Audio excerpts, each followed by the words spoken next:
Let's go. Wednesday afternoon.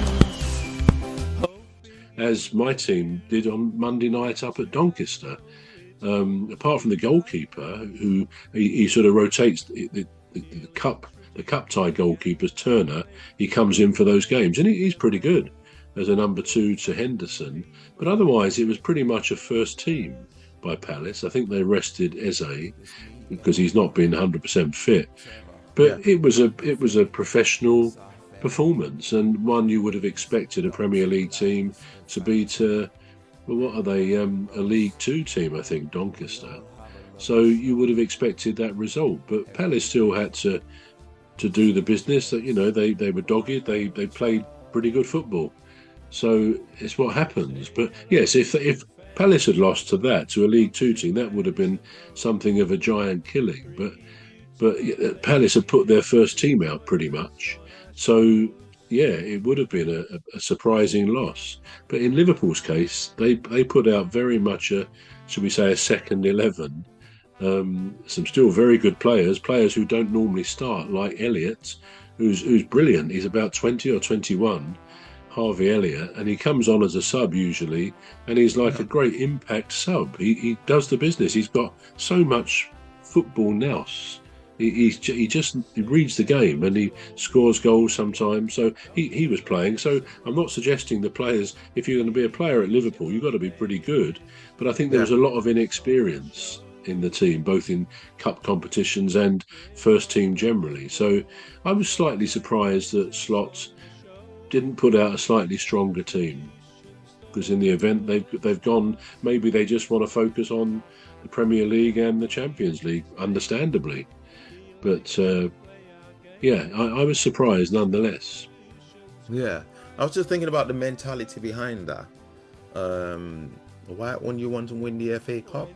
It's a big cup, What it is. Yeah, I'm just thinking about Arne Slot. I'm just thinking out loud here on Arne Slot's motives. Why would you want to put in a weaker team? Why would you not want to? Go for the FA Cup. The FA Cup is, it's a big cup, isn't it? Because then you're playing against a lot of teams in and around England. I know some pitches are like really patchy, but that's besides the one last night was very. It was below standards, the Exeter City, Exeter City pitch, and it was mentioned in the comments as well.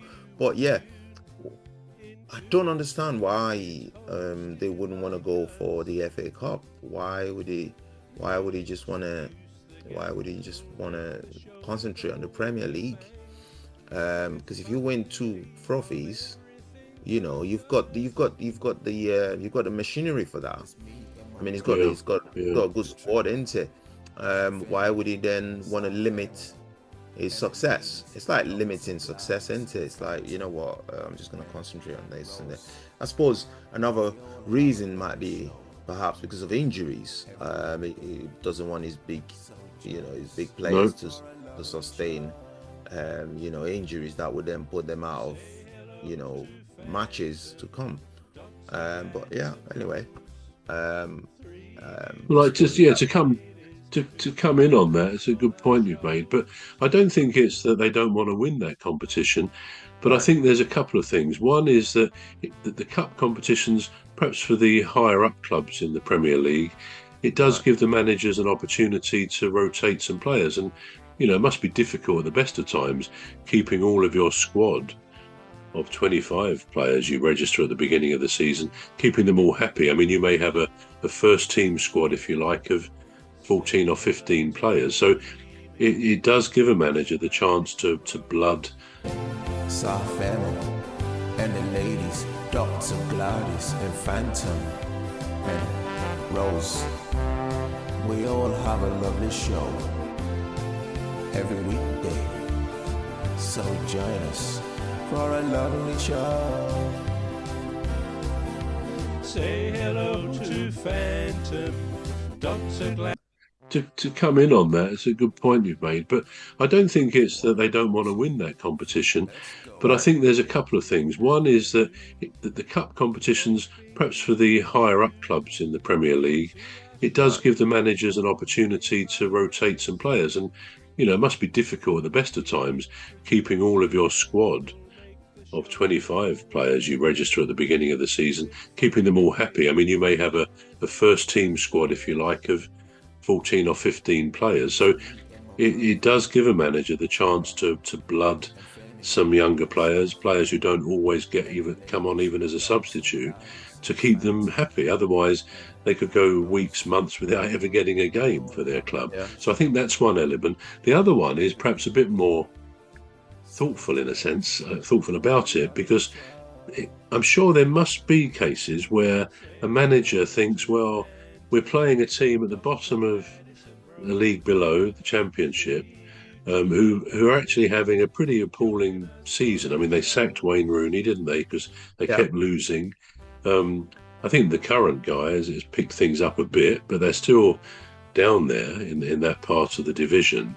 And so it must be tempting for a Premier League manager, particularly one where they're at the top of the league, or near the top even, to think, well, I don't ever want to admit it, but I'm not going to be complacent. But actually, he's being a bit complacent because he thinks, well, Liverpool at any level, second team, even third team, will be good enough to beat that team that's struggling in a lower division. So I think complacency definitely creeps in, perhaps from the manager, maybe not from the manager, but even from the team who go out. They know they're Liverpool footballers, and even if they're not automatic first teamers, they will still have the pride of the shirt of, we are Liverpool.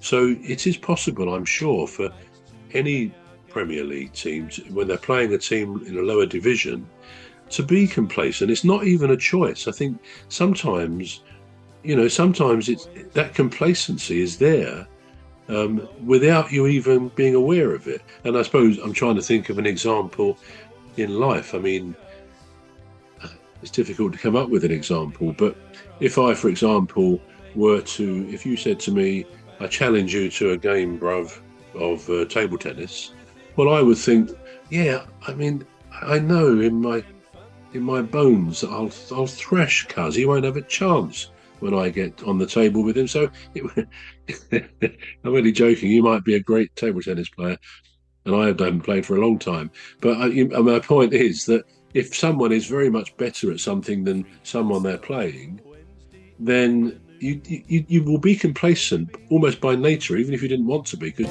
Soft Emma and the ladies, Dr. Gladys and Phantom and Rose. We all have a lovely show every weekday, so join us for a lovely show. Say hello to Phantom.